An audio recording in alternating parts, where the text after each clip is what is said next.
না আমাদের স্লোগান কোরআন আলো ঘরে ঘরে জালো, এটা কি অসুবিধা কি বলেন? এটা তো মুসলমানের স্লোগান। আচ্ছা, এরপরে যে রাজাকারের ঘটনাগুলো আসলো, এখন দেখেন যে আওয়ামী লীগ 10,000 রাজাকারের তালিকা করলো, সেখানে 8,000 থাকলো হলো আওয়ামী লীগের, 2,000 থাকলো বিএনপির, তারপরে আরও কিছু থাকলো জাতীয় পার্টি, এরপরে জামাতের মাত্র 37 জনের তালিকা ওরা দিয়েছেন।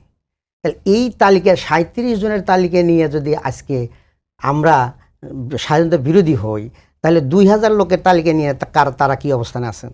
এরপরে হলো, এখন যদি আমি বলি যে স্বাধীনতা বিরোধীদের দল হলো বিএনপি, কারণ শাহ আজিজুর রহমান কে ছিলেন? যাকে জিয়াউর রহমান সাহেব প্রধানমন্ত্রী বানাইছিলেন। মশিউর রহমান জাদু মিয়া কে ছিলেন? তিনি একজন চিহ্নিত রাজাকার এবং স্বাধীনতা বিরোধী, তাকে ওনারা মন্ত্রী বানাইছিলেন এবং চিফ মিনিস্টার এরকম একটা মর্যাদা দিয়েছিলেন। আব্দুল আলিম সাহেব উনি কে ছিলেন? এরপরে আমাদের মির্জা ফখরুল সাহেব, যিনি এখন মহাসচিবের দায়িত্ব পালন করতেছেন এবং